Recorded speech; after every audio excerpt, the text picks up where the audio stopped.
One answer I already gave is that they want to give health care benefits to illegal aliens. That is true. They gave us legislative text that would have undone us cutting off health care benefits for illegal aliens. That's one of the things that they asked for. But the reality here, and let's be honest about the politics, is that Chuck Schumer is terrified she's going to get a primary challenge from Alexandria Ocasio-Cortez. The reason why the American people's government is shut down is because Chuck Schumer is listening to the far left radicals in his own party because he's terrified of a primary challenge. So I'd invite Chuck Schumer to join the moderate Democrats and 52 Senate Republicans, do the right thing, open up the people's government, and then let's fix healthcare policy for the American people. Questions? Mr. Vice President. That's a lot. Matt Boyle. Okay. Mr. Vice President, there's two key Democrat lies I would like to get your take on and see if you can address. The first is that you're seeing a number of top Democrat leaders, from Kamala Harris to Chuck Schumer to Hakeem Jeffries, claim that it is a Republican shutdown caused by Trump. The second is that they're out there now claiming that they don't want to give health care to illegal aliens. Can you address both of those lies from the Democrat Party? Yeah, so on the point that it's a Republican shutdown, look, it's obviously a Democratic shutdown. Just look at the vote totals in the House, look at the vote totals in the Senate, and look at the President of the United States' own action and conduct throughout this crisis. Nearly every single House Republican voted to open the government, Matt. Nearly every single Senate Republican voted to open the government last night, and even to their credit, a few moderate Democrats voted to open the government. That's not a Republican shutdown when nearly every single Senate Democrat votes to shut it down and every Republican voted to open it up. It's just obviously not true. Now, you can disagree about a number of things, but you can't disagree about the obvious fact that Republicans voted to open the government. The president stands ready to sign that opening of the government. We just need a few more Democrats to join us in that effort to open the government. Your final question about illegal alien benefits. Look, the text is very clear, and I even saw, I think it was George Stephanopoulos in an interview with Mike Johnson, did a fact check that was totally rooted in baseless claims. It was basically Democrat propaganda. If you look at the legislative text that they gave us, they tried to turn on two separate provisions that would give health care benefits to illegal aliens. Number one, if you're an American citizen, you've been to a hospital in the last few years, you probably noticed that wait times are especially large, and very often somebody who's there in the emergency room waiting is an illegal alien, very often a person who can't even speak English. Why do those people get health care benefits at hospitals paid for by American citizens? The answer is a decision made by the Biden administration that the Trump administration, working with congressional Republicans, undid. We turned off that money spigot to health care funding for illegal aliens. The Democrats, in their legislative text, want to turn it back on. That's one thing. The second thing, Matt, is we all know that there are various ways in which the Biden administration waved away illegal immigration status. They gave parolees, they gave asylum claims to people who weren't really claiming asylum. And when they waved the magic wand of amnesty, giving millions of people legal status even though they were in the country illegally, they also gave those people access to health care benefits. So what the Democrats are engaging in is a sleight of hand. They're saying, no, no, no. Those weren't illegal aliens who were getting health care benefits, even though everybody, knows they were in the country illegally. It's a lie told by the Democrats that they're not trying to give health care benefits to illegal aliens. It's a lie that is obviously untrue if you just look at the text that they gave us, and all you have to do is understand that this is about who benefits. We think the American people's government ought to benefit American citizens. The Democrats are willing to shut it down to benefit illegal aliens. The contrast couldn't be more clear. Peter. Thank you, Vice President Vance. The big holdup is, of course, that you guys say illegal immigrants are getting taxpayer-funded health care. Democrats say you're lying. That makes it feel like it could be a really long shutdown. Is this going to be a long shutdown? You know, I don't know. I can't predict what congressional Democrats are going to do, Peter, but I actually don't think it's going to be that long of a shutdown. This is a pure guess from the Vice President of the United States because I think you already saw some evidence that moderate Democrats are cracking a little bit. They understand the fundamental illogic of this. Look, for years, every single one of us, we can remember Barack Obama on the White House lawn. We can remember Chuck Schumer. We can remember, Nancy Pelosi. For years, in Chuck Schumer's case, for literally decades, we've heard them say, you don't shut the government down over a policy disagreement. Okay, Republicans think this thing about healthcare, that thing about healthcare. Democrats think this thing about immigration, Republicans disagree. Whatever those disagreements are, you don't shut down the government over it. For the first time since the Democrats have been in politics, they're now saying that unless we get every policy item that we demand, we're going to shut down the people's government. They're trying to take a hostage, and we're not going to let them.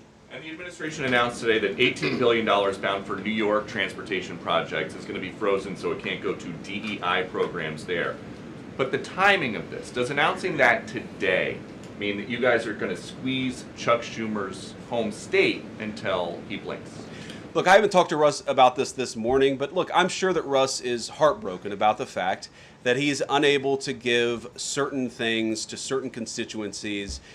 We want to do everything that we can to help the American people, but when the Democrats shut down the government, we have to actually do a little triage to make sure the most critical and most essential services are provided. The government does a lot of things. Of course, Republicans think that the federal government probably does too much, but there are a lot of critical things the federal government does that absolutely all of us would agree need to do. Our troops need to get paid. Our air traffic controllers need to make sure that people are flying safely and on time. We need low-income people to be able to access the food services that are provided by the federal government. There are critical things that need to be saved. We're going to do everything that we can over the coming weeks, if the shutdown lasts that long, to ensure that people get the essential services that they need, despite the fact that Chuck Schumer has shut down the federal government. It's not going to be perfect because we are in a government shutdown. We are going to have to lay some people off if the shutdown continues. We don't like that. We don't necessarily want to do it, but we're going to do what we have to keep the American people's essential services continuing to run. Thank you. Yeah. Thank you, Mr. Vice President, and thank you for being here. Yesterday, President Trump said, as a result of the shutdown, we'll be laying off a lot of people that are going to be very affected, and the Democrats, they are going to be Democrats. Has the administration asked agencies to target federal workers who they believe to be Democrats in these reductions of forces?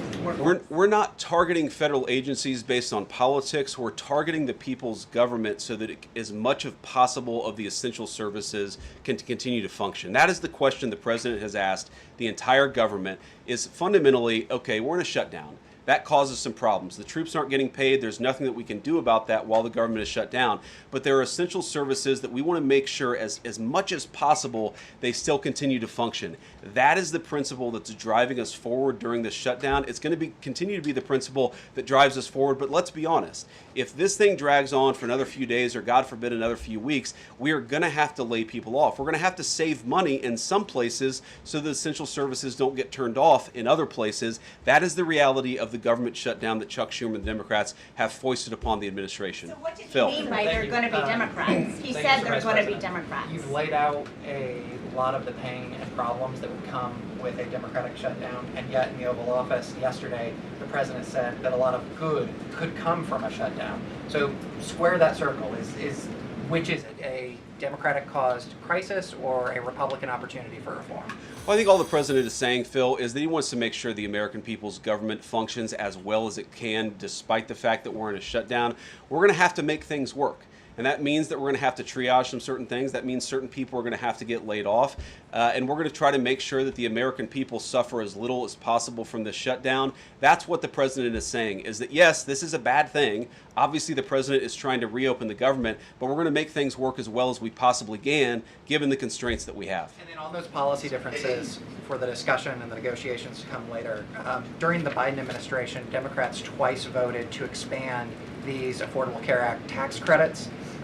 But those were supposed to be temporary, and they were slated to expire at the end of the year. As you sort of crack the door open to negotiation at a later date, would the party that ran on defunding Obamacare really negotiate about potentially expanding Obamacare?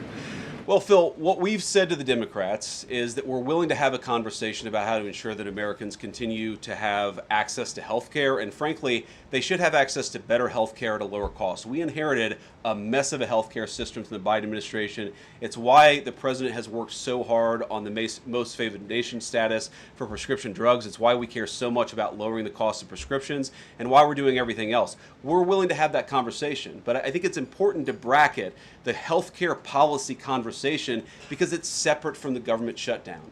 We think that we can open the government and then have the conversation about what best healthcare policy to fit the needs of the American people. That's all we're trying to do. That's all we're trying to accomplish. We've got to reopen the government first. Now, Caroline, I don't know how you do this, how you actually choose people, because I don't know 90% of the names in here. Is it just who's the best dressed? Okay, I really like your shirt. Go ahead. Thank you, Mr. Vice President. You are President of the Senate. Can you talk about what you're doing, what the administration is doing to try to get other Senate Democrats to vote to open the government? Yeah, we're talking to a number of our colleagues, Democratic and Republican, in the Senate. I talked to a number of them last night. The president, of course, is talking to them as well. I think there really are two categories of demands that I've seen privately from congressional Democrats. I think on the one hand, those who are negotiating in good faith are saying, look, we just want to make sure that we're able to have a conversation with the administration about some of the critical needs that we see that need to get fixed over the next few months. We recognize it's kind of absurd, and a lot of them will admit in private that it's kind of absurd to shut down the people's government over these disagreements, but just agree to negotiate with us in good faith on these issues, and of course we're having that conversation with them. Then there's another category, people who say, give us everything we want or we're going to keep the government shut down. We just write those people off because they're not negotiating in good faith. And frankly, we don't need them. We've already got 3 more Democrats last night than I thought we would get. And I think it's because they recognize the illogic of the position of taking the entire American economy hostage because they don't get their policy priorities. So 3 moderate Democrats joined 52 Republicans last night. We need 5 more in order to reopen the government. And that's really where we're going to focus, is how to get those 5 additional Democrats. Thanks, Mr. Vice President. First 2 questions. Are there plans to meet Democratic leaders again in the coming days, or are you planning on plucking off senators one by one? So that's the whole question? No, I got a second part. Okay, go ahead and ask the second question. So the president's been posting some images of Leader Jeffries and Senator Schumer I saw. recently. You've said that you're interested in good faith negotiations with these leaders, but what message does that send? Is it helpful to post pictures of Leader Jeffries in a sombrero if you're trying to have good faith talks with him? Oh, I think it's funny. The president's joking, and we're having a good time. You can negotiate in good faith while also poking a little bit of fun at some of the absurdities of the Democrats' positions, and even, poking some fun at the absurdity of the Democrats themselves. I mean, I'll tell Hakeem Jeffries right now, I make this solemn promise to you that if you help us reopen the government, the sombrero memes will stop. And I've talked to the President of the United States about that. Now, to your first question, are we negotiating one-on-one? Are we negotiating in groups? Look, I will go to the U.S. Capitol right now and meet with Chuck Schumer or any Senate Democrat if it helps us reopen the government. Most of the conversations, in my experience at least, have been one-off. We're also, of course, relying on some of our Senate Republican colleagues who have good relationships across the aisle. We're going to do whatever we have to do is the answer. And I think it's tough to predict what shape this negotiation is going to take over the next few months. But I feel good about the fact that Democrats already realize privately the fundamental irrationality of their position. I hope that they're going to publicly acknowledge it and reopen the government. Right in the back, yeah. Thank you, Mr. Vice President. You responded to a post on X of Chuck Schumer on the House floor back in 1996, railing against illegal immigrants receiving taxpayer-funded benefits. You said Chuck Schumer once recognized that it was disastrous to give illegal aliens rewards for breaking the law. Now he wants to shut down the government unless we reward illegal aliens for breaking the law. Why has Chuck Schumer changed his stance? That's a good question. Actually, it's a very tough question. Asking me to get in the head of Chuck Schumer is not a place I particularly want to be, but my basic read on it is that the entire Democratic Party, the political leadership, not every Democrat nationwide, but the political leadership of their party has got it into their heads that the only way to be compassionate is to be compassionate to illegal aliens rather than American citizens. If you go back to what Bill Clinton was saying, even Barack Obama in some cases, what he was saying about illegal immigration 10, 15, 20 years ago, you would put them on the MAGA right based purely on their rhetoric around illegal immigration. So I don't know why they've gone so far to the left. I think it's bad for the country. I think it's bad for them politically. But our principle, all I can do is speak for the president that I serve and the country, the administration that I serve right now. We believe that the American people's government exists for the American people. That means the people who have the legal right to be here, and that's why we're fighting to reopen the government. And unfortunately, the Democrats are fighting to shut it down for the benefit of illegal aliens. And I'll take a couple more, and then I'll let Caroline. I'll go back to my day job so Caroline can go back to hers. All right. Yes. Thank you, Mr. Vice President. Just going back to the sombrero. you said that the president is joking, but Hakeem Jeffries says that these memes were racist. What's your response to that? And just if I may briefly go off topic, Secretary Hegseth yesterday made an edict about no more beardos in the military. Just wondered what. Sorry, what did he say? No more beardos.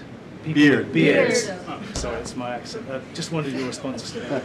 I didn't see that particular comment. I thought Pete gave a hell of a speech, and a speech that really is just oriented around returning the American military to the very high standards that it has had for virtually its entire history until Joe Biden came along and decided to lower standards. I think it was bad for our military, and it was bad for our troops.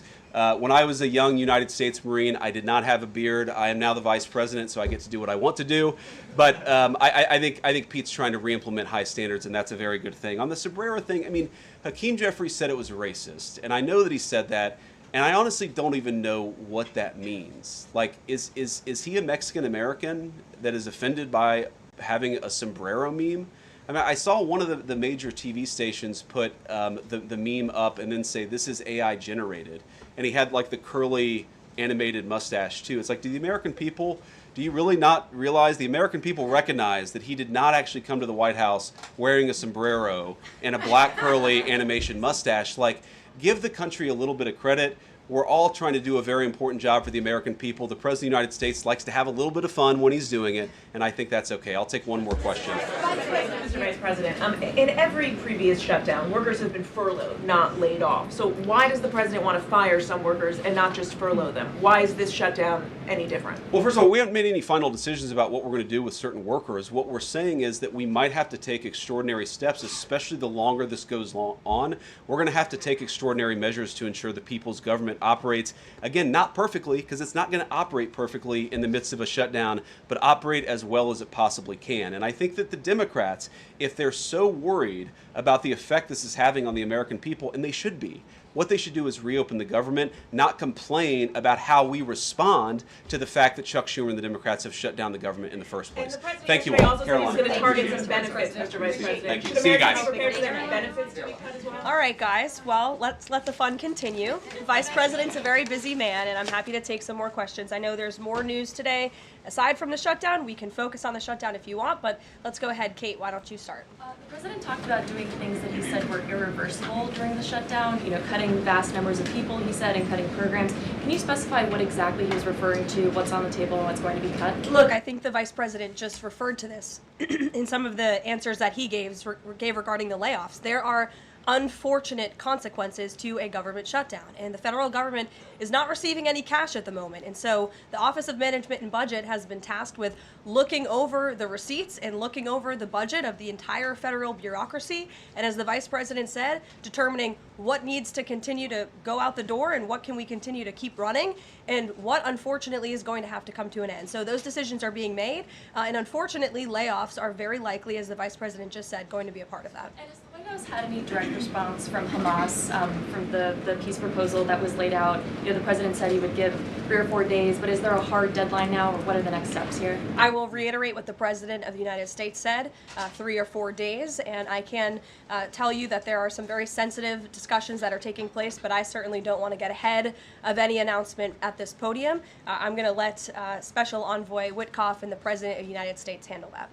Thank you, Caroline. 2 questions. First of all, following up on that, the president said yesterday, I believe, within 3 or 4 days he wanted to hear an answer from Hamas. Is he still sticking by that timeline? Yes, as I just confirmed. And then second question is a comment that's gotten a lot of global attention. Senator Dick Durbin, he was set to receive a Lifetime Achievement Award from the Catholic Church. He's since declined accepting it because there has been some controversy. Pope Leo commented on this, and he said that someone who says I'm against abortion, but I'm in agreement with the inhumane treatment of immigrants in the United States, I don't know if that's pro-life. You've been very open about your Catholic faith. How do you respond to that? I would reject there is inhumane treatment of illegal immigrants in the United States under this administration. There was, however, significant inhumane treatment of illegal immigrants in the previous administration as they were being trafficked and raped and beaten, and in many cases killed, over our United States southern border. You also look at the inhumane treatment at the hands of some of these illegal immigrants that took place under the previous administration as well. Laken Riley comes to mind, a beautiful American citizen who was killed at the hands of an illegal illegal immigrants. So this administration is trying to enforce our nation's laws in the most humane way possible, and we're upholding the law, and we're doing that on behalf of the people of our country who live here. Josh. Thanks a lot, Caroline. What is the level of concern that the administration has regarding a protracted government shutdown in terms of its impact on the U.S. economy and also its impact on small businesses as well? Well, look, this government shutdown is no doubt going to impact everyday Americans, and it is the fault of the Democrats that we are in this position. And I know I relayed some programs that will be impacted, the Vice President did as well, but I just want to make sure the American public understand what the Democrats have done to our government and our country. 1.3 million active duty troops will work now without pay. Critical food assistance for low-income women, infants, and children will now lapse. No new mothers or children are allowed to join this critical program because of the Democrats' decision to shut down the government.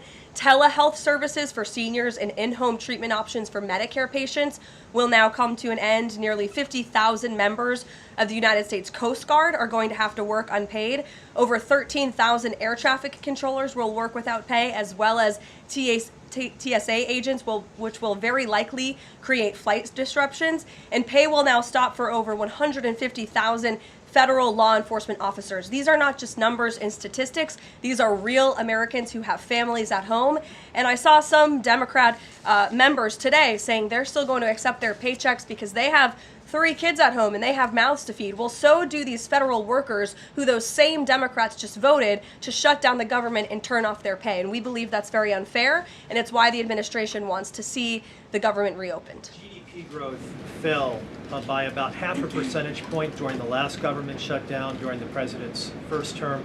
Are you expecting a similar type of impact on GDP growth related to this potential protracted government shutdown? Well, look, I think it's dependent upon how long this shutdown continues. So it's dependent on how long it takes Democrats to muster up the coverage, 5 of them, to vote in the best interest of our country, our citizens, and our economy. Thank you very much. That's really nice. Yesterday, Thank you. Your administration took a 5% stake in Lithium Americas and a stake in the mine that they're working on, and you've taken stakes in other companies and revenue streams from other companies. Can you articulate the broader principle here? When does the administration see it as appropriate to demand equity stakes or revenue streams from American companies? And what other companies are you going to be demanding those from? Well, look, this is a creative solution by the President of the United States to tackle our nation's crippling debt crisis. As I said earlier, we are $37 trillion, trillion with a T, in debt. And not only is the president effectively utilizing tariffs to bring in massive amounts of revenue, and there's billions of dollars coming in every month. I know you know that even because you cover it on CNBC quite well. So the president is focused on how can the United States government make more money? How can we make our country wealthy and rich again? And cutting some of these unique creative deals with companies around the world and here at home is just one way the president is seeking to do that. And I know the Department of Energy just announced this new deal. It's another great deal for the American people and our government. And on Lisa Cook, Sure, go ahead. Lisa Cook, Yeah. the Supreme Court said today that she's going to be allowed to stay at the Federal Reserve Board until oral arguments in January. Does the president have any personal reaction to that? This has been something he's been very intent on. Look, we have respect for the Supreme Court, but they're going to hear the actual case and make a determination on the legal argument in January. And we look forward to that because we maintain that she was fired well within the president's legal authority to do so.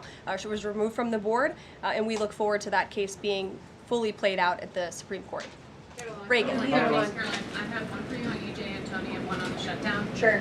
CNN reported that Collins and Murkowski declined to meet with EJ Antoni, raising concerns that his nomination was in trouble. I'm wondering what message Collins and Murkowski are sending to the White House by not meeting with one of the president's nominees. Well, look, EJ Antoni remains a great ally of the president and our team. It became clear, unfortunately, that he was not going to have the votes, and so we will be announcing a replacement nominee very soon. And on the shutdown, I'm just wondering how soon you could see cuts to the federal workplace, and if there's a specific agency that will experience the most cuts or be focused. Unfortunately, because the Democrats shut down the government, the president has directed his cabinet, and the Office of Management and Budget is working with agencies across the board to identify where cuts can be made, and we believe that layoffs are imminent. They are, unfortunately, a consequence of this government shutdown. Ed. So you talk about the layoffs being imminent. Is there a percentage then of reduction that the White House is looking for of workforce? I don't have a specific percentage for you. What about China, if I could? So China has not made one soybean purchase this year for the United States. I talked to a farmer yesterday who has about 1,000 acres in Iowa and says this is just killing her. Now, the president has been talking to President Xi.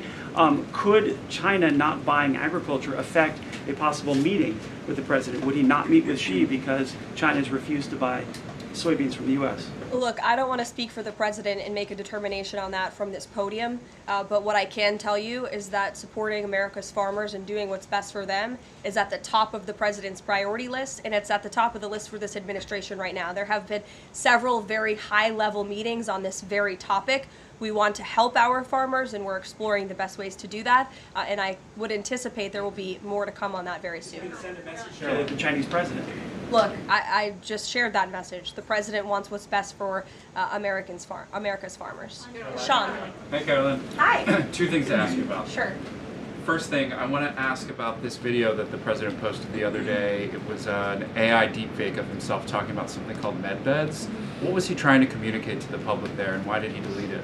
I think the president saw the video and posted it, and then took it down. And he has the right to do that. It's his social media. He's incredibly transparent, as you all know. You hear from him directly on social media. He likes to share memes. He likes to share videos. He likes to repost things that he sees other people post on social media as well. And I think it's quite refreshing that we have a president who is so open and honest directly himself, many a times on Truth. You are hearing directly from the President of the United States. And second thing, how did the White House decide that it is appropriate for Jared Kushner to be working on matters that involve Qatar, the UAE, Saudi Arabia, 3 countries that combined have given him more than $2.5 billion for his investment firm? I think it's, frankly, despicable that you're trying to suggest that it's inappropriate for Jared Kushner, who is widely respected around the world and has great trust and relationships with these critical partners in these countries, to strike a 20-point comprehensive detailed peace plan that no other administration would ever be able to achieve. And so Jared is donating his energy and his time to our government, to the President of the United States, to secure world peace, and that is a very noble thing. And this is a peace plan that has not just been accepted by Israel, but it has been applauded by Muslim and Arab countries around the world. It has been applauded by European leaders around the world. Virtually everyone in the world is supportive of this plan that Jared Kushner offered his time to help put together alongside our Special Envoy Witkoff, the Vice President, the President of the United States, Secretary Rubio, and the President's entire national security team. We are very proud of that plan, and we hope Hamas will accept it because it will lead to a more peaceful and prosperous Middle East. Kristen. 2 questions. One, we're talking a lot about these layoffs and hypotheticals, but Speaker Johnson earlier today said that there is a proposal from the White House that House Republicans are expected to hear this afternoon about these mass layoffs. Can you tell us what is in that proposal? What agencies, what programs, what jobs? What he's referring to is a proposal that our Office of Management and Budget Director, Russ Vought, is going to be proposing to the House Republican Conference. He's going to kind of walk them through what this unfortunately is going to look like so they can discuss it with their constituents back home in their respective districts. So I don't want to get ahead of the Office of Management and Budget, but I'm sure you'll be hearing more about that very soon. Look, we have to put a plan in place. It would be irresponsible of us not to take a look at each and every agency and get an understanding of what we're going to have to do moving forward to do the best we can in the midst of this government shutdown. Thanks, Caroline. Just on that point, though, Russ Vought told House members, according to our notice reporting, that RIFs would happen in 2 days. Already, we know that some have been sent out from the U.S. Patent Office. So I wonder, one, this administration continues to say that they don't want to lay people off, but obviously there is a plan to lay people off. So what is your message to those people who are getting laid off? And then if the government reopens, will those RIFs reverse? Are they not permanent if the government reopens, specifically if it reopens pretty quickly? Well, sometimes you have to do things you don't want to do, and it's because the Democrats have put us into this position. If the Democrats did not vote to shut down the government, we would not be standing up here talking about layoffs today. We'd be talking about all the other news stories going on in the world in our country. We'd be talking about all of the great things that this administration is doing to uplift Americans across the country. But unfortunately, the Vice President of the United States and I have to come out here today to talk about a government shutdown that the Democrats put us in this position. And the second question, Go ahead, Joey. Thanks, Caroline. I'm just trying to clarify the timing of these potential layoffs to federal workers. You said imminent. The Vice President seemed to say in a couple of days. It looks like Russ Vought maybe said in 2 days. When would these layoffs begin? 2 days, imminent, very soon. You will expect more announcements right now. Is it just unclear, or are you waiting? No, it's not unclear. All of those things are very synonymous with one another. These rifts are unfortunately going to happen very soon. And it'll definitely Dasha, Caroline, we've been talking about the Affordable Care Act, enhanced premium tax credits, and sort of the politics of it all, right? But this is a very real, tangible impact that American people will feel. The Kaiser Family Foundation says that with the ACA enhanced premium tax credits, without them, premiums will go up 114% on average. 19 million of the 24 million people who rely on the coverage are in states that President Trump won. Is he concerned what will happen to those families if this tax credit expires? And aside from the shutdown, is there a plan to keep those premiums down?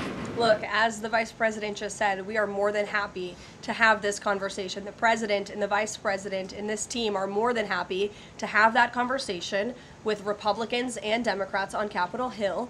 But it cannot happen right now. Right now, we need to reopen the United States federal government because people are going without pay. You have thousands of federal workers who have to show up to work and not get paid, and that's an unfortunate situation the Democrats have put us in. Then we can discuss this very important issue of healthcare that the president absolutely wants to fix. As I mentioned yesterday, he took...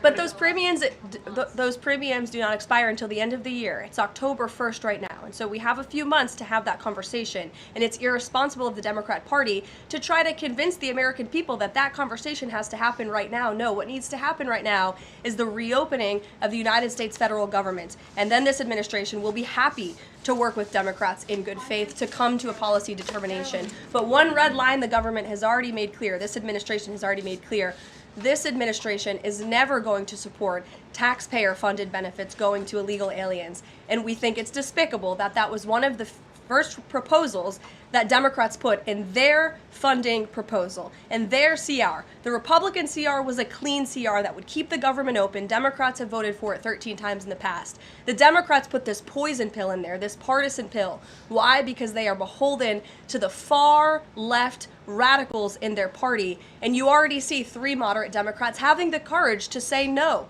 We need to keep the government open, and then we can have these conversations about health care. Mary. Caroline, I just want to circle back to something the Vice President said about Ocasio-Cortez. I'm actually surprised it didn't come up sooner. So if Schumer is catering to the demands of Ocasio-Cortez, can you share whether the White House views this as cracks in Schumer's leadership, and would the Vice President be open to meeting with someone like her if she is assuming this role in the Democratic Party? I'll let the Vice President speak on that himself.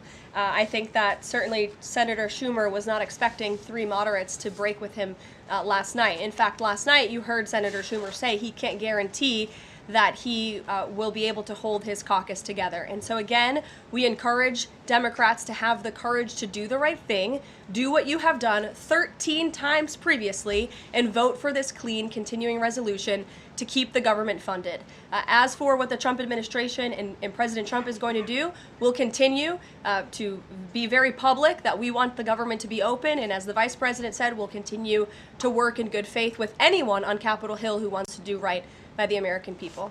Thank you all so much. We'll see you later. Thank you.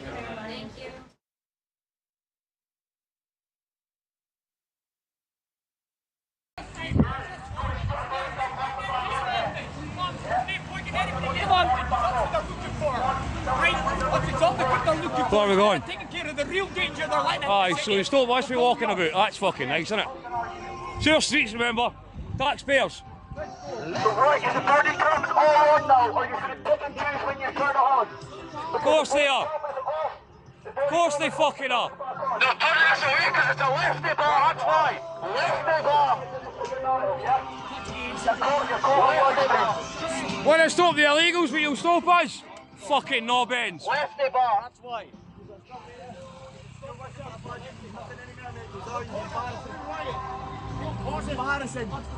They're all fucking embarrassing, a lot of them. Wrong side of history. We've a Palestine flag and you'll be protected. We've a Scotland flag and you're kicking it. Fucking feeling shit. It's not like a second class. We're treated like illegals. Scottish people are treated like illegals. Hey!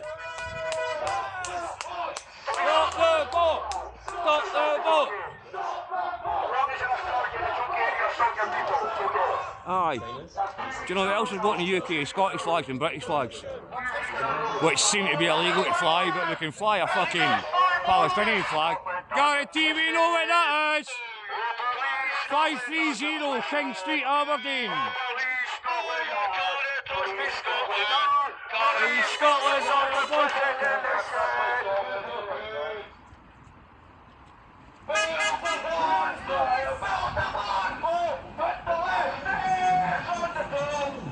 So can I ask you who'll be offended? Has anybody made a complaint? Everybody's not to it. Right. Okay, 50% of people. This is Scotland, 50%. A little bit of cooperation. There we go, there's more. Okay, John. Stop putting your hands on people. I'm not assaulting people. Oh, right enough. Against someone, I watched the video the day for one of your colleagues smacked a guy consistently on the ground. Well, I didn't smack anyone on the ground. I was trying to hold a conversation with someone. Yeah, but listen, no, but when you put your hands on people, that's not holding a conversation. That's infringing on their personal space, isn't it? When I'm trying to restore public order, then that's my But there wasn't any public order being broken. Yeah, I needed to give you a warning, okay, and that's what I did. But the thing about it is, you're assuming that there's a disorder in the public. How is it? Nobody's been aggressive. That's a problem. You think you can police by your own standards. There's standards that you should uphold. Aye? But you're still an idiot. Right? There's a real danger in this city, and you know it. I know it. And you're John, I'm trying to do my job. Okay? Well, to be fair, to be fair, I don't. But if you did your job, we wouldn't have to come out and gather together. It's out with my power. It's not out your power. Absolutely It's not out your power. But well, see, Police Scotland or any police force should have a duty to the public to release all information to the public on any attacks. Is that it? The press are doing it late. You guys aren't even doing it. None of you are. Listen, John, I can't do it in my rug. You know that? No, but so you did that. No, okay. So there's no people above you, and then you speak to your superiors, and then speak to. Yeah. So maybe if you pass on your concerns, but you didn't have cheers passed you. You had two guys. That's about 100% support here, is it? Listen to you. No, but that's the thing. No. Because right, your son was up on my face shouting, and he could have easily been lifted there, but I never did it. Yeah. Okay, so I'm trying to restore order. That's why I put my hands on it to speak to him, because I needed to give you a warning. The thing about it is, right? You're seeing it in England all the time. You're seeing it in town squares. People on their megaphones and their microphones preaching the Bible, preaching their own religion. Is that not a public disorder? So people are not even standing at Union Street, standing preaching with a microphone. Has it not been happening? Has it happened? Did you move them on? You see? Double public standards. disorder is okay when it suits your narrative. Absolutely not. The problem is you think the public are stupid, but the public are more awake now than they've ever been. Hey, John, go just hang on a minute. Stop a minute. I'm fine. I'm fine. Listen. Yeah? Listen, One stop second. a minute. I want to speak to you, okay? To ask my superiors. What year They said nothing out of order, so no. Scylla, just head up here with them because it's not got to go well. Right, so we'll keep them calm, please. You're not obliged to say anything, and if you do say will be not made some evidence. You understand? Some evidence. You understand? I'm getting arrested for good thanks. Is that his mobile phone? No. Can I have the keys? Yeah. Sorry.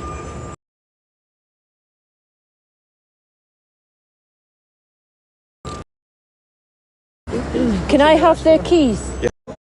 You just walk up and I'll take a lady. No, I'll wait till I get my No, keys. because you're obstructing the police. I'm Come not down this obstructing way. the Yes, you police. are. Come on. Down this way, please. I just need my keys and then I'll I'll go. get you. Magic. It's okay.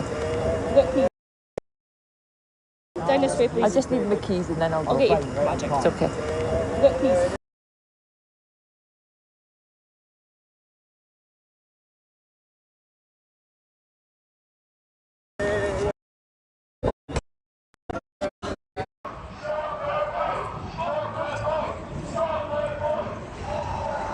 we got to be on the road with them. Who are you talking to, Tony? This is my fucking country.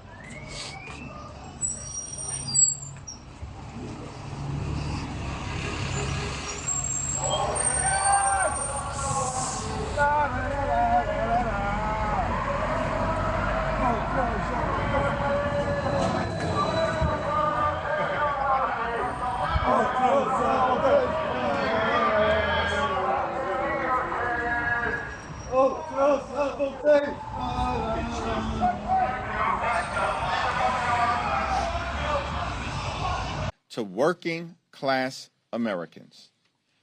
Leader Schumer and myself met with President Trump and legislative leaders on Monday. We had a conversation that was designed to avoid a painful government shutdown and address the Republican health care crisis.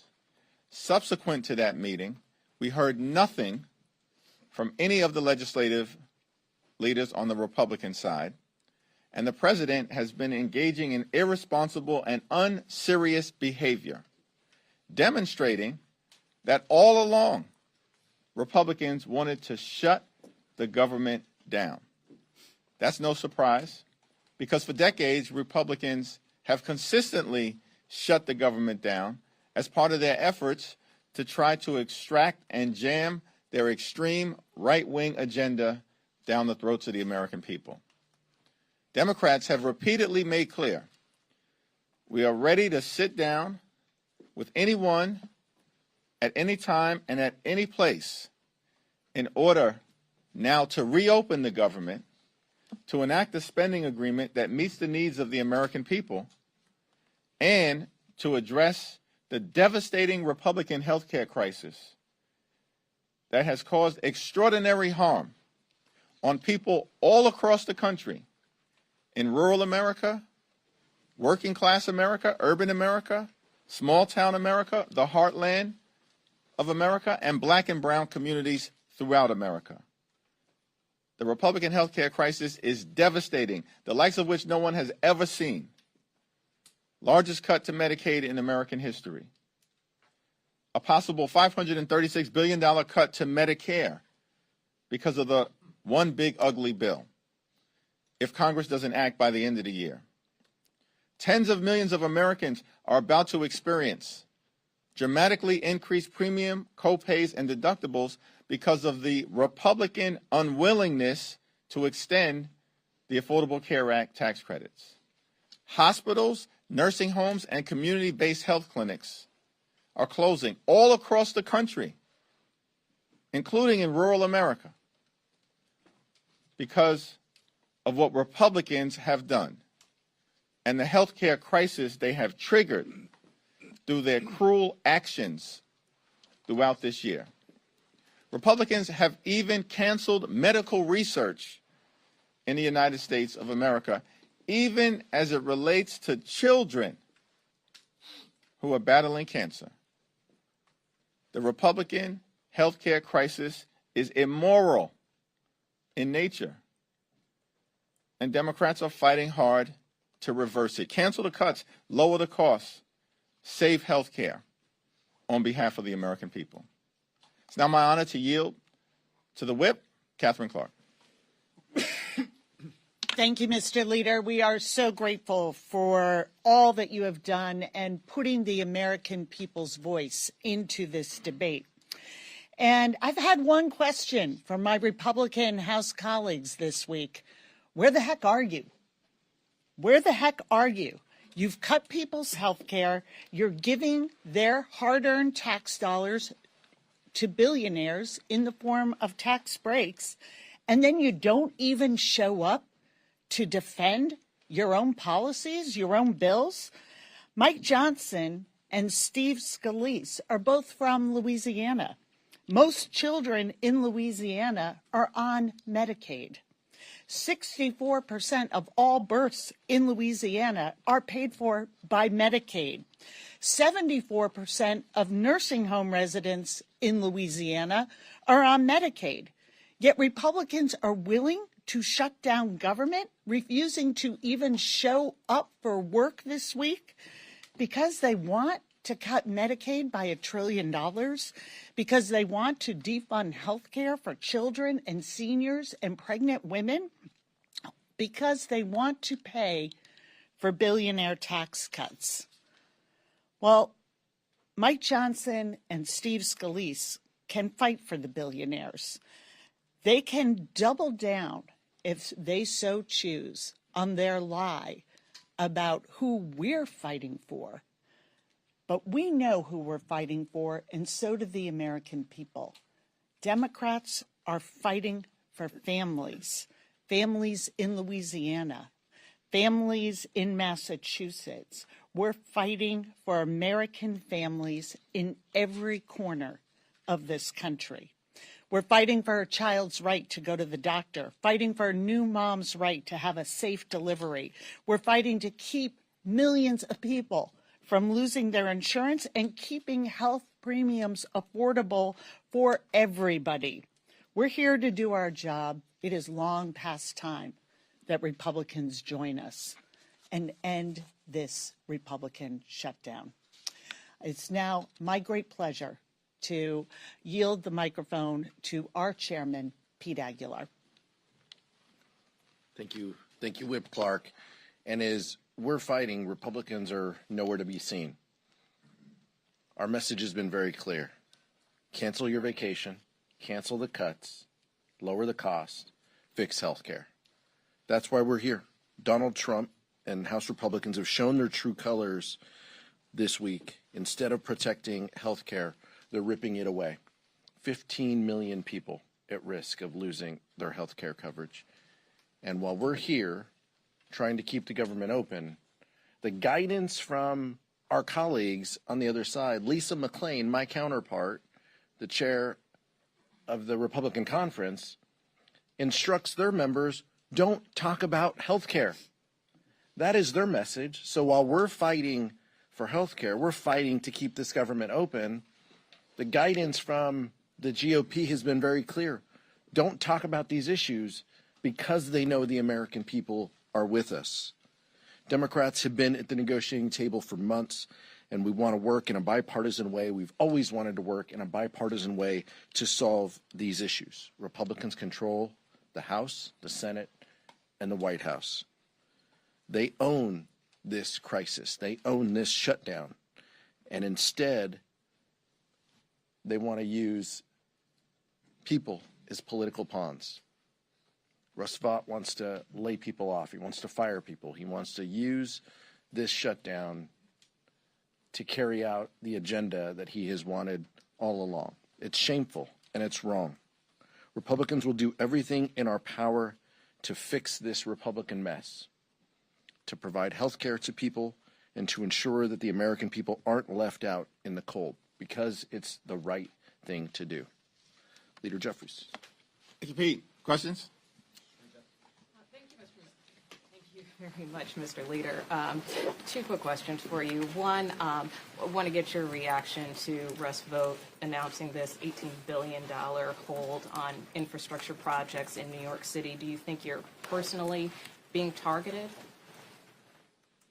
The Trump administration is targeting the jobs, thousands of jobs, of hard-working Americans, working-class Americans, and blue-collar Americans who are going to lose the ability to work at the 2nd Avenue subway site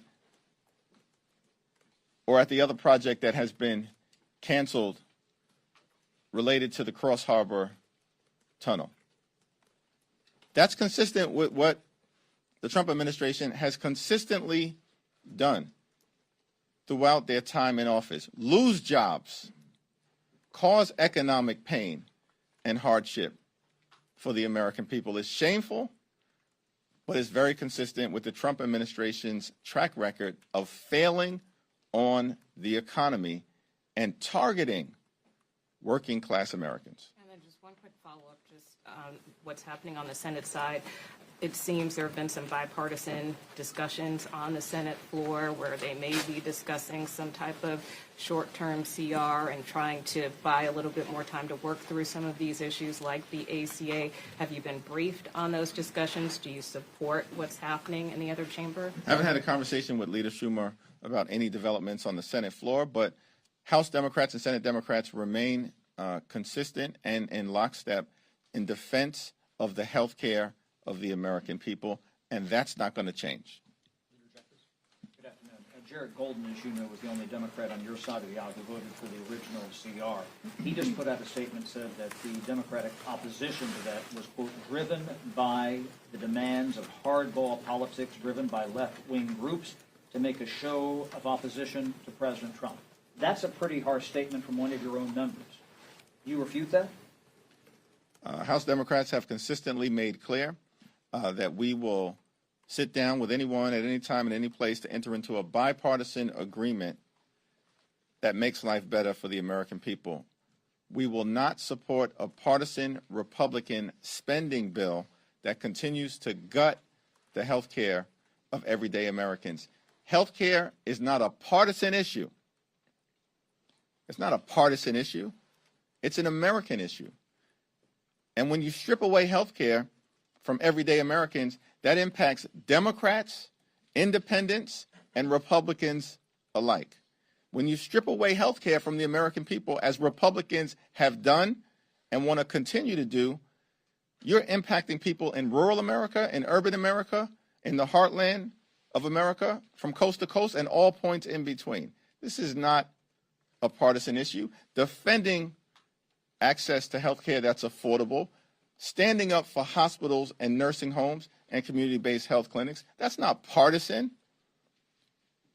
That's as American as baseball, motherhood, and apple pie. But you must disagree with Mr. Golden here. Question? Mr. Leader, so Russ Vogt just spoke to House Republicans on a call, says that these firings are likely to start within the next 48 hours.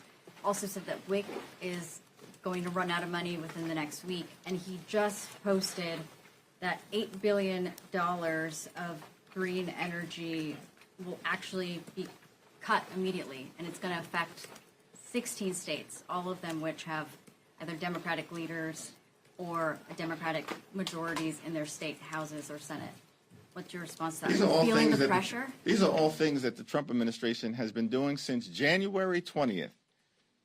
The mass firings of federal workers, Trump administration has been engaging in this since January 20th. Targeting the clean energy economy, Republicans have been doing that since January 20th and assaulted the clean energy economy and the creation of good-paying American jobs in their one big, ugly bill. Trump administration has been killing jobs. This is a job-killing administration. Job creation is down, but you know what's up? Costs. They promised to lower costs on day one. Costs aren't going down. Costs are going up. Inflation is going up under the Trump administration. And one of the reasons why Democrats are fighting hard at this moment is because unless we extend the Affordable Care Act tax credits, more than 20 million Americans in a matter of days are about to experience the reality of dramatically increased premiums, copays, and deductibles. Many of them will experience medical bankruptcy as a result. That's why Democrats are fighting hard on behalf of everyday Americans. I'll yield to Catherine to talk about the WIC issue. But in every other shutdown that Republicans have caused, including in the 35-day shutdown that Donald Trump presided over in 2018 and 2019, funding for women, infants, and children, their health, their nutrition, and their well-being was maintained. It was maintained. In every other shutdown, the reason why the Trump administration is threatening now to cut funding for women, infants, and children is because they can't stand that program. They're on the side of their billionaire buddies. They've been running the largest pay-to-play scheme in American history. And Exhibit A of that was their one big ugly bill, which is now law. Largest cut to Medicaid in American history. And they stole food from the mouths of hungry children, women, veterans, and seniors, and all of this was done to provide massive tax breaks to their billionaire donors. We're fighting for the health care of the American people. They're fighting for their billionaire donors, their friends and family plan, which has been all about enriching the lifestyles of the rich and shameless from the very beginning of the Trump administration. So all this talk that we see right now, as if it has anything to do with the shutdown that Republicans have caused, no, it's their ideology. Cruelty is the point when it comes to the Republican Party.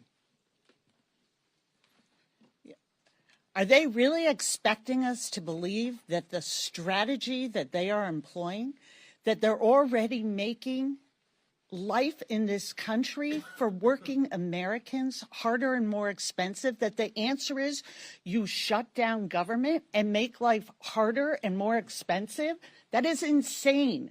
But that is the argument that they're putting out there. And we just have to base this in reality and facts. They want to talk now about the WIC program. You want to talk now about pregnant women and newborns when 40% of births in this country are covered by Medicaid. They want to say to pregnant women who in a third of the counties, because of their policies, no longer have access to OBGYNs, no longer have access to safe prenatal care and delivery. Now we care about you? Women of America understand exactly how they feel about us and our children. The moms that I've been talking to are so scared they may not be able to get the Medicaid funding they need. We heard from Teresa yesterday, who talked about her 2 autistic sons.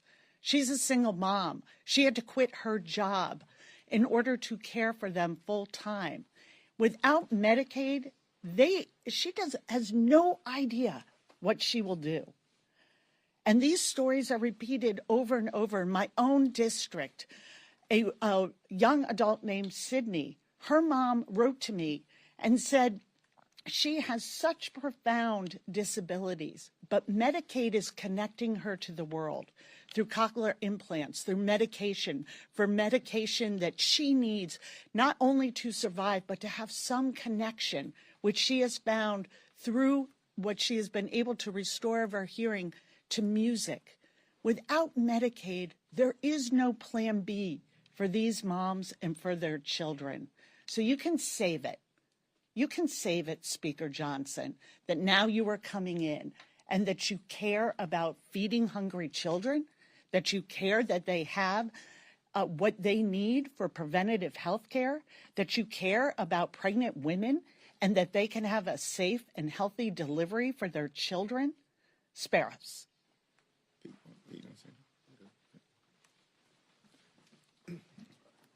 Yeah. I wanted to get your response to something Speaker Johnson said on a local radio show in Louisiana. He said the shutdown gives Republicans an opportunity to eliminate bloated, unnecessary federal programs that they'd like to vote down but don't have the votes in the Senate. Quote, very harm to real Americans, but ultimately could be a benefit to the country for taxpayers if in this process we can get rid of some of the government fat. What's your response to the Speaker? Everything that Donald Trump has said about the government shutting down, everything that Mike Johnson has said about the government shutting down, everything that the Trump administration has said about the government shutting down confirms the fact that Republicans are delighted to have shut down the government. Why? Because they want to continue to hurt everyday Americans. They want to continue to hurt children and families and women and hard-working American taxpayers. And certainly they want to continue to hurt civil servants who in many cases have served this country well, including in uniform, for decades.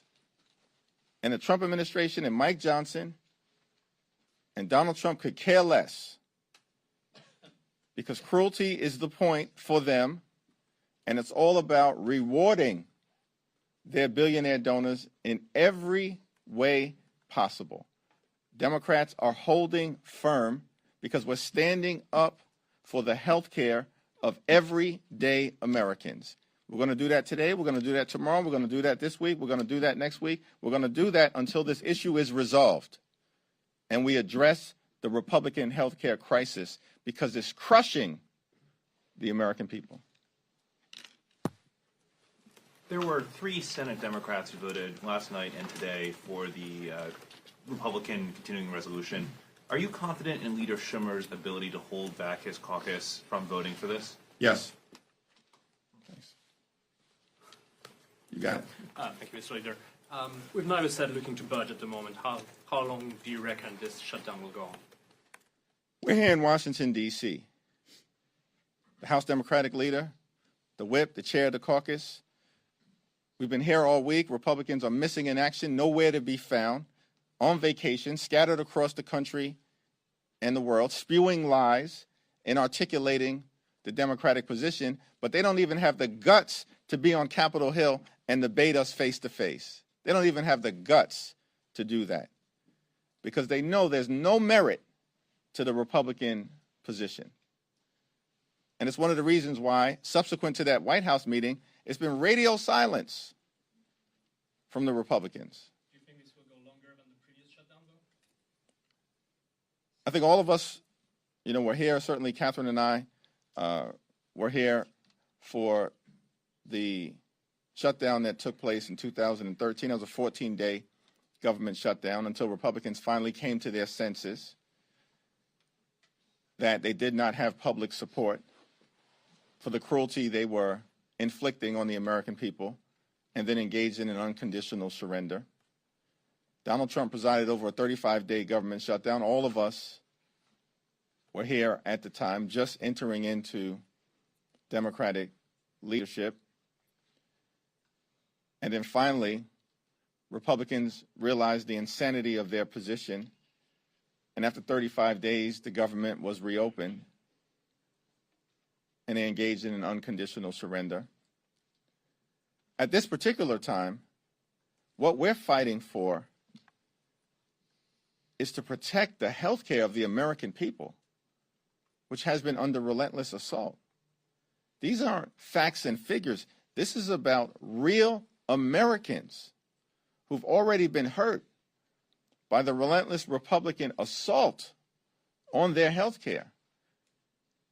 And now they're asking Democrats to participate in doing more damage to the quality of life of everyday Americans. And we're not interested. Just like not a single Democrat voted for the one big ugly bill that enacted the largest cut to Medicaid in American history, Democrats will not participate in the Republican effort to continue to gut the health care of the American people. Vice President Vance says he wants to have a conversation. We're ready to have a conversation with any high-level member of the Trump administration. They just have to be prepared to act in good faith, not to talk about it, but to be about it, which means canceling the cuts, lowering the costs, saving the health care of the American people. Let me let Pete Aguilar get in. The American people are focused on this. They support our efforts to protect their health care funding. While J.D. Vance continues to spew lies, while Republicans are scattered across the country, we're here. As the leader mentioned, we're here ready to negotiate, ready to discuss and debate, how we get out of this shutdown. This is a Republican-led shutdown, all because they have an inability to deal with the health care crisis and the affordability crisis that Americans are going through.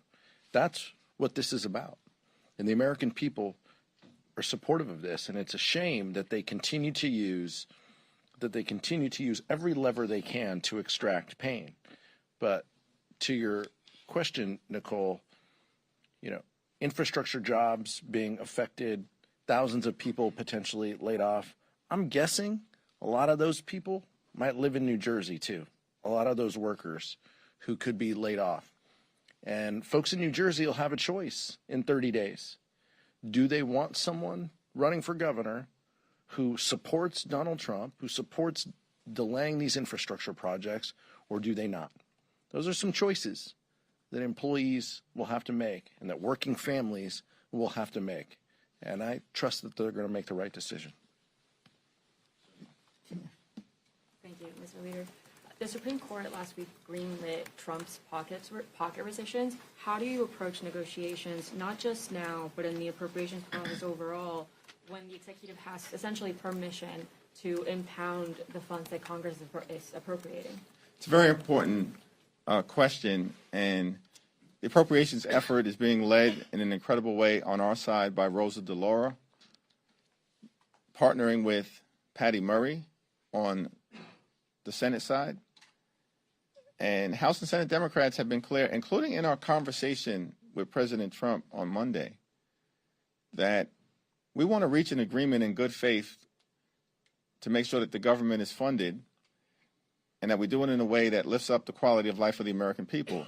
But we also have to make sure that if we reach an agreement that has bipartisan support in the House and in the Senate, is signed into law by President Trump, that the administration can't then come behind that agreement and in a partisan way undo funding for programs and for support that matters to the American people. And we've articulated that to them very clearly and also laid out that in the Democratic continuing resolution that would keep the government open for 30 days, that resolution can be passed right now. The reason why Republicans consistently have voted it down is because the Democratic spending bill actually supports the health care of the American people, and Republicans are consistently voting to undermine the health care of the American people. This is just the first day of the shutdown, but I'm curious how you're thinking about its impact on the midterms. We are not thinking about its impact on the midterm elections. How much of this is about showing not just your voters, but the public, that you guys are willing to stand up to President Trump, the administration, and the sort of abnormalities of his governance versus just the narrow demands about ACA subsidies and Medicaid funding? I would disagree with the premise of that question. The health care of the American people is not a narrow demand. It's central to their quality of life. Mike Johnson in the Oval Office meeting kept saying that health care is an extraneous issue. And I had to make clear, excuse me, the health care of the American people is not an extraneous issue. It's central to their quality of life. Central to their quality of life.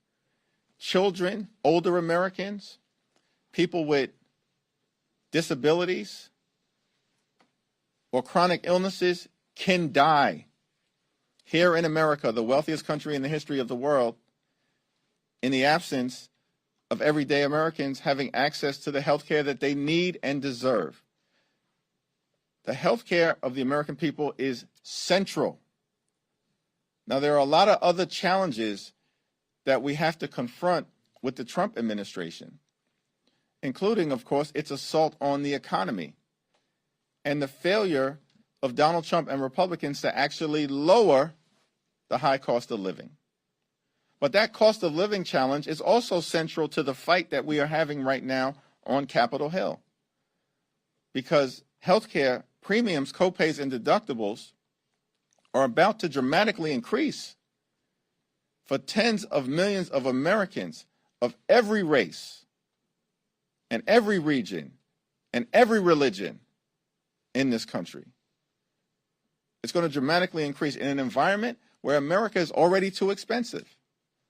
And we can't allow that to happen. And time has run out in terms of Congress taking the steps necessary to extend the Affordable Care Act tax credits. Republicans keep delaying and delaying and delaying. Why? Because they don't want to provide affordable and accessible and high-quality health care to the American people. That's the Republican position, and it's been that way for a long period of time. It's the reason why we can't simply agree to have a conversation with the Trump administration or Republicans about the Affordable Care Act. Because why in the world would we trust these people, particularly as it relates to the Affordable Care Act, when they've been obsessed with killing Obamacare for the last 15 years? And because the American people have aggressively pushed back, they failed repeatedly. But that hasn't stopped them from continuing to try. I'm just curious, you mentioned the words unconditional surrender earlier. Is that what it would take to end this shutdown? Is it the Democrats' funding version or nothing? And I know there was a Time Siena poll released a couple of days ago that said Democratic voters don't want Democrats to participate in a shutdown. Do you have the support from constituents for a prolonged shutdown, if that's what it takes? We have support from the American people as it relates to defending their health care. I mentioned the words unconditional surrender in the context of taking us down memory lane related to what happened in 2013, what happened in the 1990s, and what happened in 2018 and 2019. We're not interested in achieving any political result here. What we're interested in achieving is a substantive result to defend the health care of the American people. Catherine, Pete, you want to jump in? Yeah, I sort of want to go back to this question of how central healthcare is to people's lives. And those who say, like, this is somehow not at the core of the issue, or we should take a pinky swear we'll get to healthcare someday soon, just not right now. Let's extend this budget for this point. Maybe they've had the privilege of never having that taste of fear in your mouth because you simply cannot afford to get your sick child the care they need. That you are so scared that your spouse, your loved one, may not be able to continue their cancer treatments and may die because they can't afford the premiums. These are real life issues. And we are worried about all the cost of living, whether it's housing, utility bills, grocery bills. But healthcare is one that connects us. Healthcare should never be made into a luxury item. And the American people were not having an easy time accessing healthcare before these cuts. This was not a system that worked well for people. But the answer that the Republicans have come up with is that we're going to do more damage, that we're going to take this away from millions of people and drive up the expense for everyone. And if you don't agree to that, if you won't sign on to that, then we're going to cut jobs. We're going to fire workers in mass ways. We'll continue a painful shutdown of the federal government. This is an insane proposition for them to be making. And when they say we're not coming to the table, we're not even going to negotiate, we're not even going to show up, they're saying to the American people, you don't deserve our time. You are not part of our equation. And we are not here to work for you. We are here to enrich very, very wealthy people and those political alliances who benefit from this administration's policies. My name is Kate Thunberg and I'm currently on board the boat Alma as part of the Global Smooth Flotilla, a peaceful humanitarian mission to deliver aid to the civilian population of Gaza and to break Israel's illegal and inhumane siege. And it is likely to believe that we will be intercepted tonight by Israel, which would be a blatant violation of humanitarian and maritime law. Israel is not immune to international law. They must be held accountable for their war crimes. Stop the genocide, stop the occupation, and free Palestine. My name is Kate Thunberg and I'm currently on board the boat Alma as part of the Global Smooth Flotilla, a peaceful humanitarian mission to deliver aid to the civilian population of Gaza and to break Israel's illegal and inhumane siege. And it is likely to believe that we will be intercepted tonight by Israel, which would be a blatant violation of humanitarian and maritime law. Israel is not immune to international law. They must be held accountable for their war crimes. Stop the genocide, stop the occupation, and free Palestine. Democratic caucus opposes a shutdown. Republicans have led to this shutdown. Democrats, fundamentally, we want to make government work. We know government can be an instrument of good. We know government can be a backstop that helps people. We know government in this moment, in this case, offers health care to people. That's why we're here. That's the importance of keeping government open. That's why we're fighting. That's why we're pushing. We're pushing for communities like all of ours who have thousands of kids who get nutrition programs, who are fed have food on the table because of government, because of the work that we've done, and that is under attack. Thousands of kids who won't have health care if these Republican policies go into place. That's why Democratic voters and the Democratic caucus and Democrats around the country don't want shutdowns, because we believe that government can be an instrument of good. It is a long-held belief that it can. We want to ensure opportunity for our kids, and we just know, as Whip Clark said, America is too damn expensive. It's too unaffordable right now, and people need a little bit of help. And that's what happens. That's why 58% of Latino kids either get their health care or get nutrition programs from these programs. 65% of black kids. That's who we're fighting for. That's what makes this so important in this moment. We are fighting for our communities, and we're fighting for their kids because we want them to have a shot at a future. No, I'm sorry, right? Second row. Thank you, Mr. Leader.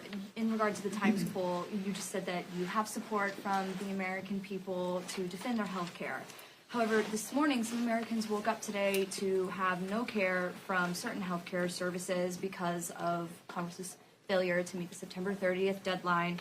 How are Democrats fighting for health care if Americans are going without care right now in this shutdown that could potentially be prolonged? The overwhelming majority of the American people understand which party fights for the health care of everyday Americans, and that's the Democratic Party. And in poll after poll after poll, including in Fox News polls, that's a reality of the American electorate's understanding of who in this town fights for them as it relates to accessible and affordable health care. That would be us. And who has a track record of devastating the health care of the American people? That would be Republicans, including most recently with their one big ugly bill, which included the largest cut to Medicaid in American history, devastating people in Louisiana and in the other 50 It's just states, fucking bullshit, as well as territories.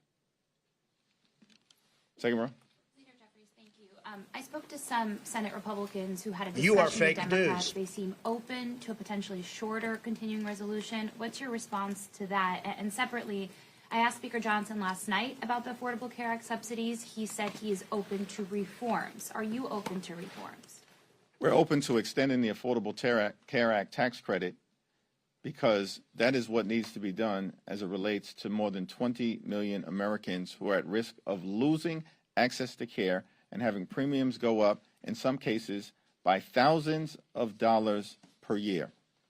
With respect to ending this Republican-Trump government shutdown, which is going to have painful consequences for the American people, including depriving older Americans from health care, including jeopardizing aviation safety, concerns with food safety, and a whole manner of other services that the Trump administration has already been adversely hurting throughout this year outside of the context of a shutdown. And now they want to pretend as if a government shutdown is the reason why they're suggesting that they're going to do some more extreme things. No, the Trump administration does extreme things because they are extreme. That's the reason why Donald Trump is deeply unpopular and why the one big ugly bill has been a complete and total failure. So there's been several members of Congress that have asked their pay to be withheld if this shutdown extends. Do you advise Democratic members to do that, or is it up to them? Yeah, that's a question that every individual member is going to have to make on their own, as has always been the case in the past. First of all, that question is not even a ripe one because we're anticipating that this shutdown issue will be resolved well in advance of our next paycheck, which, as you all know, members of Congress are paid on a monthly basis.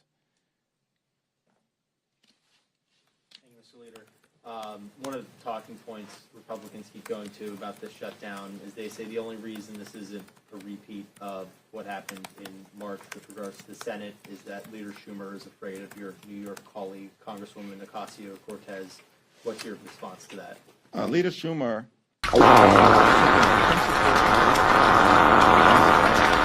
every single Democrat in the House and the Senate related to opposing a partisan Republican spending bill that continues to gut the health care of the American people, and we want no part of it. Because the Trump administration has already done tremendous damage to the health, the safety, and the economic well-being of everyday Americans. We just need sensible Republicans to be willing to sit down and have a conversation with all of us that can include the administration about reaching a good faith agreement to reopen the government, to enact a spending bill that actually improves the quality of life of the American people and that addresses the painful, harmful, outrageous, and out of control Republican health care crisis that has been visited on the American people throughout this year. Thank you.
School superintendent who has been in the United States illegally for years resigns. The Department of Justice now getting involved, launching an investigation into potentially illegal hiring practices at Des Moines public schools. Let's bring in Iowa Republican Congresswoman Ashley Hinson. She is running for Iowa's U.S. Senate seat, soon to be vacated by Senator Joni Ernst. We should point out that the chairwoman of the Des Moines School Board is also running, Jackie Norris, for that same seat. So we welcome you, Ashley Hinson. Thanks so much for being with us. Appreciate it. Thanks, John, for having me. So let's talk about Ian Andre Roberts, who apparently used to go by Dr. Roberts, but there's no indication that he completed the PhD that he says he got his doctoral degree from. Here's what DHS is telling us about him. He entered the U.S. from Guyana in 1999, given a formal order of removal in 2024, was arrested in 2020 for possession of a weapon. Apparently, there's another citation as well from a year later. Was arrested on Friday, found with a loaded gun, $3,000 in cash, a fixed-blade hunting knife, tried to speed away from ICE, but was found and taken into custody. Todd Lyons told us this morning that his record actually goes back to 1994. He was arrested for selling narcotics and vehicle theft, and then he re-entered the United States in 1999. I mean, it's a fundamental question, I think, to ask. How did this guy become the superintendent of Des Moines Public Schools?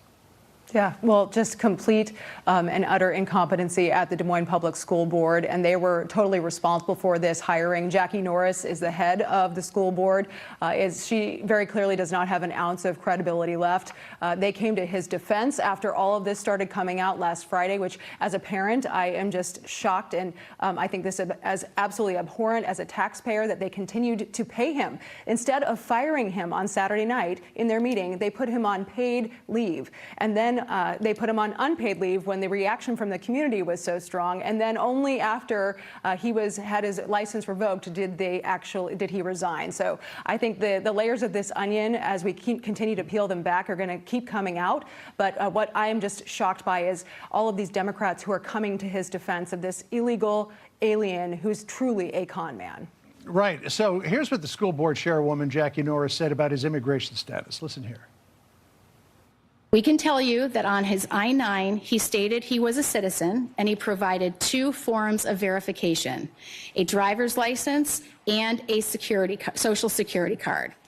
As is typical in other organizations, this is what employers ask of their employees. And as an employer, we trust employees to fill out the required forms truthfully and provide valid documentation. Seems like a lot of passing of the buck there. I mean, did she, as the chairwoman of the school board, have a responsibility to know who she was hiring? Well, the whole entire process for hiring this superintendent was done behind closed doors. So I think that there are a lot more questions than answers at this point about their hiring practices and what they're doing. You know, Jackie Norris is out there calling for radical empathy for an illegal artist, an illegal con artist, and I'm calling for radical accountability for all these taxpayers and the parents that he fleeced in this process. So I hope that all of these answers come out. The Des Moines School District is a laughingstock right now, and it shouldn't be. We should be educating students. We should be here in Iowa, the beacon of public education, and instead now they're the center of a controversy, which I think is just a total shame. She's also fundraising off of this, saying, hey, I've been too busy with this mess to get out there and ask you for money, so please donate. I mean, the deadline was yesterday. Is that prudent? Yeah. No, I think she has clearly, again, lost all shreds of credibility she might have in this race. And I think she's about as qualified to be a U.S. senator at this point as a goldfish is to run a marathon. So she should resign from the school board and step out of the race for the U.S. Senate. It's very clear she can't even run the bare minimum of hiring standards at the Des Moines Public Schools. Congresswoman, thank you so much for being with us. We really appreciate it. Thanks, John. All right. We have, by the way, also asked Democrat candidate Jackie Norris to join us on our program.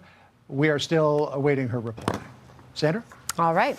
An exclusive inside look at the Dallas ICE facility targeted last week. That's next. This is the time when the best show what they're made of. That's when they start responding. Oh, okay. So it's really when The crowd crank up.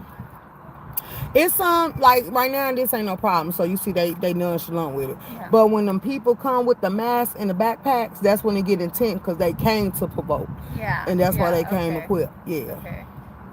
Because this is I'm from the city, and like I've seen like all just the videos and stuff, and I just wanted to actually see it for myself, and I wasn't going to be sure like what I was walking into today.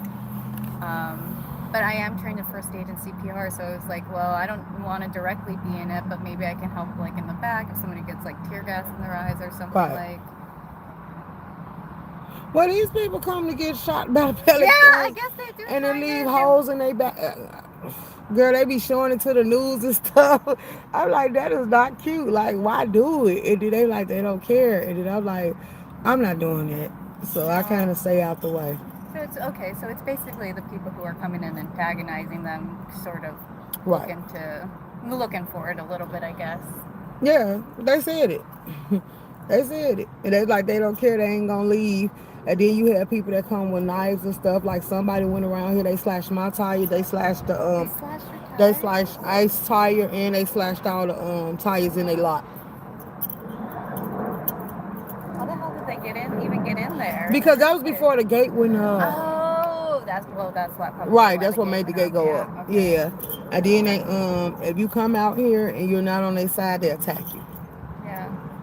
They'll attack you. Because Sean did I don't know, was you here when Sean was here? No, this is my first time being here. Okay, You can see it because I be out here recording all the time. So you can just go on my YouTube channel because I got all the videos up and you can see it for yourself. Yeah, hold on, let me write your YouTube down.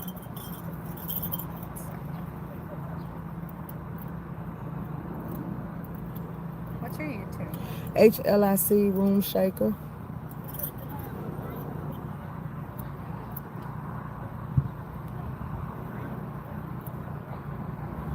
HIL's Room Shaker? No, HLIC. HLIC Room Shaker. Yeah.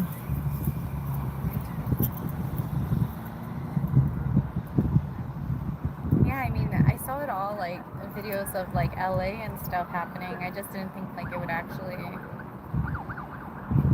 become like that here. Yeah, because they don't know how to peacefully protest, and I think a lot of people ain't fighting the same battle. Because some people say they came because they said it was peaceful, so they wanted to come show support that they don't approve of it being on the land.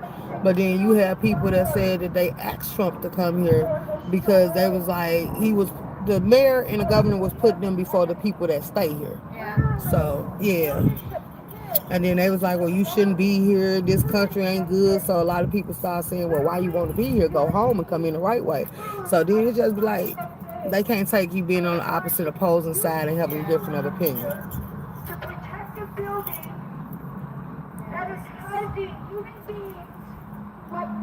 So you've actually seen them, like, taking the people out of, like, vans, like, here and, like, bringing them inside?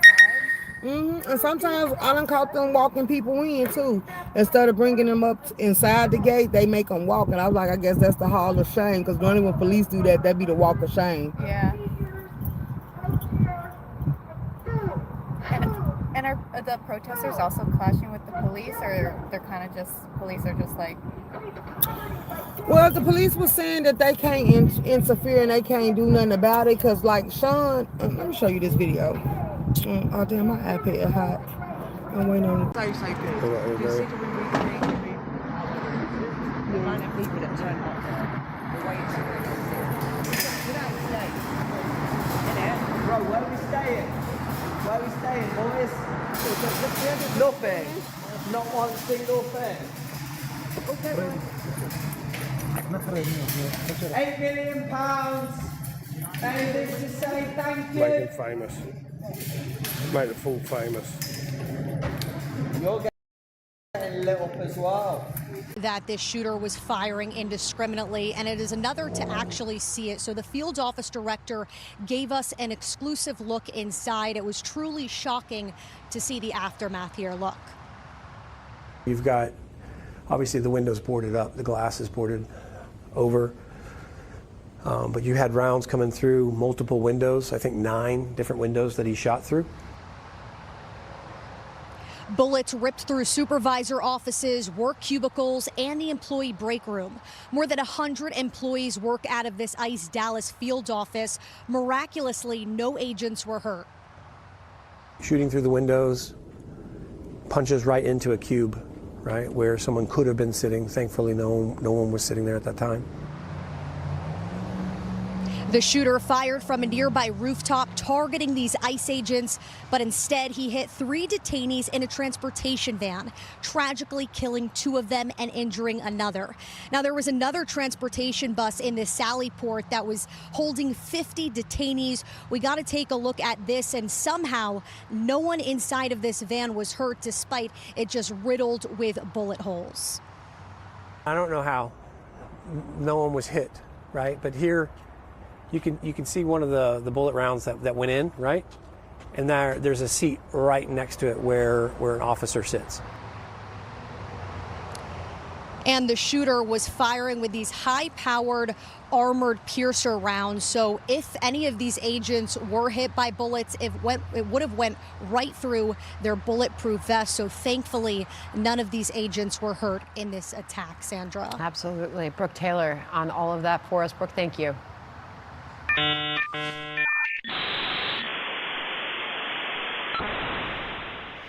Well, it is the end of an era. That once instantly recognizable sound, now silent forever. AOL officially shutting down dial-up this week, closing the door on an era that brought the internet into millions of American homes in the 1990s including mine. As broadband took over, users dwindled to just the low thousands. America Online will live on, but only as an email provider. That was a familiar sound in my kitchen as I had my little buzzer Macintosh going and connecting to the World Wide Web. So exciting. You are connected. All right, John, good to be with you. Thank you, everybody, for joining us. I'm Sandra Smith. And I'm John Roberts. Be sure to follow our social media accounts for all things America Reports. The story with Martha starts right now. Thank you very much, you guys. Good afternoon, everybody. I'm Martha McCallum, and this is The Story. Caroline Leavitt briefing a short time ago at the White House. She was joined by Vice President Vance, who spoke about day one of the government shutdown. The Chuck Schumer AOC wing of the Democratic Party shut down the government because they said to us, we will open the government, but only if you give billions of dollars of funding for health care for illegal aliens. So Democrats say the Obamacare subsidies at the heart of this do not include undocumented migrants. Republicans say Democrats are holding the government hostage over this one issue of this extension of extra subsidies for Obamacare. Here is House Minority Leader Hakeem Jeffries moments ago. Tens of millions of Americans are about to experience dramatically increased premium, co-pays, and deductibles because of the Republican unwillingness to extend the Affordable Care Act tax credits. Hospitals, nursing homes, and community-based health clinics are closing all across the country, including in rural America. So you may ask yourself, if all of this is so crucial, why did they wait until the final moments to try to hammer something out before the government shut down? Now, in the midst of this shutdown, here is a reflection of what the public opinion of Congress looks like. Congress has a 71% disapproval rating, according to this Gallup polling. We're going to talk in a moment to Senator Rand Paul. He's the only Senate Republican who voted against the GOP spending bill, saying that it, unless it spends more than the year before, less than the year before, he is against it. First, to senior White House correspondent Peter Doocy, who is fresh off of this long White House briefing just a short time ago, and he got a question in there. Hi, Peter.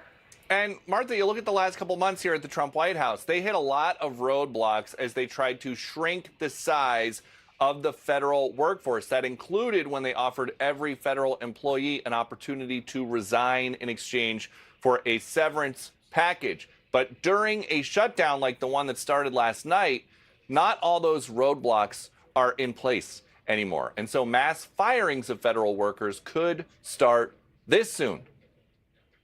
2 days, imminent, very soon. You will expect more announcements right now. Is it just not unclear, or are you waiting? No, it's not unclear. All of those things are very synonymous with one another. These rifts are unfortunately going to happen very soon. The opposing sides of this shutdown are really at loggerheads. Republicans and Democrats are accusing each other of lying about taxpayer funding for illegal immigrants getting health care. But the vice president is surprisingly optimistic about the chances of Democrats crossing the aisle. Is this going to be a long shutdown? You know, I don't know. I can't predict what congressional Democrats are going to do, Peter, but I actually don't think it's going to be that long of a shutdown. This is a pure guess from the Vice President of the United States, because I think you already saw some evidence that moderate Democrats are cracking a little bit. They understand the fundamental illogic of this. And Democratic leaders are accusing the White House of being racist for posting that meme of Hakeem Jeffries wearing a sombrero. Vance says that he doesn't understand why they would say that, but he promised that the sombrero memes will stop if Democrats vote with Republicans to open the government back up. Martha? Okay. Peter, thank you very much. Peter Doocy at the White House. Republican Senator from Kentucky, Rand Paul, is the chair of the Homeland Security Committee. He's the only Senate Republican to vote against this GOP spending bill. Senator Paul, good to have you with us. We showed that 71%, according to the Gallup poll, disapprove of Congress. Obviously, that's a pretty ugly number for the place where you work. Why do you think that is, and why did you vote against this bill? You know, historically, when you look at polls of Congress, everybody hates Congress in the generic, but people tend to like their own congressman a lot better than that. So most incumbents actually have the reverse of those numbers. What I would say about the spending bills is I address every spending bill, no matter which party presents it, as to whether it will add to the debt or save us money. The Republican plan adds about $2 trillion to the debt. The Democrat plan would add about $3 trillion to the debt.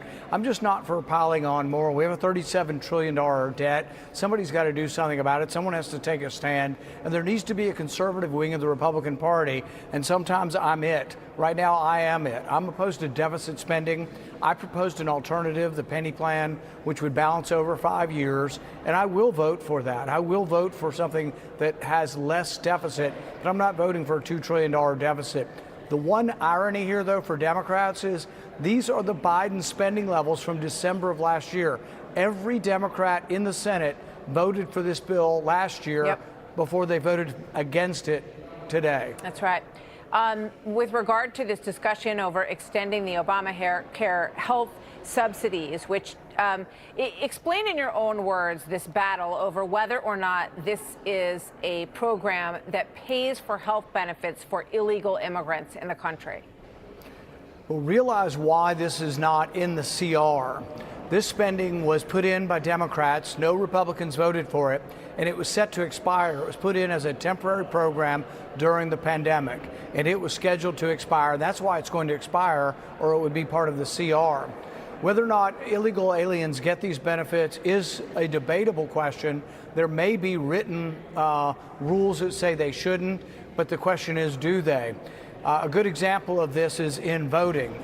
Illegals are not supposed to vote, but the superintendent of schools in Des Moines was receiving $300,000 and was registered to vote and was voting in Maryland. It's illegal for an illegal alien to vote, but they are voting. So I think both sides might be correct on this. But the bottom line is, will Democrats be able to keep up this ironic or hypocritical view of voting against something they did vote for only 9 months ago? I think they cave within a few days. They'll eventually say, well, the president has now promised to negotiate over the Obamacare subsidies. That's the way this will end.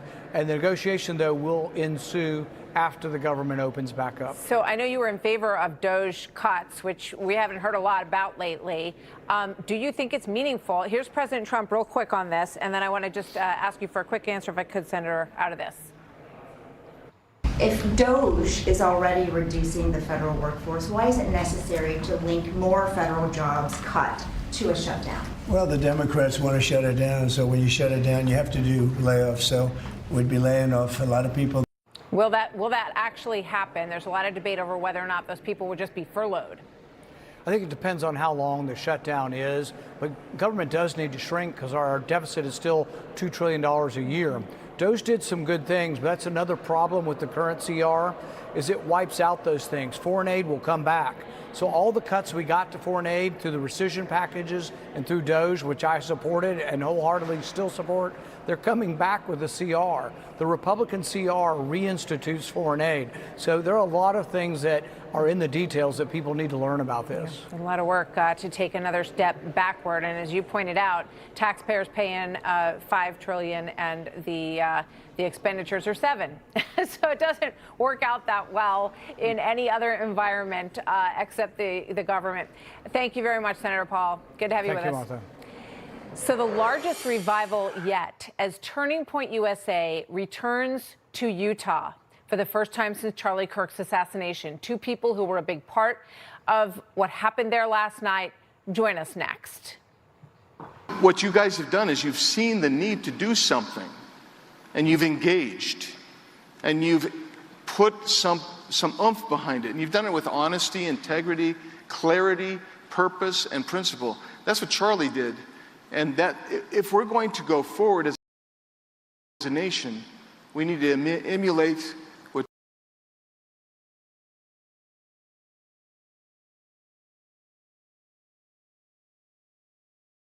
He's not a he, he's non-binary or something.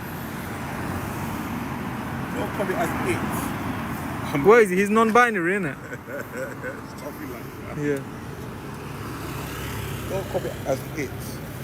I'm not a he, I'm not a fucking he. What's his pronouns then? He's like some kind of they, them or something. He's not a he, he must be a she then.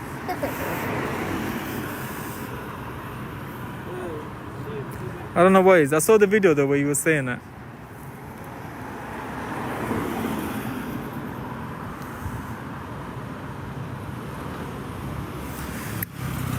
But honestly, the more I find out, I feel bad for the guy because he was in foster care when he was like 3 or 4 or something, since he was quite young. He told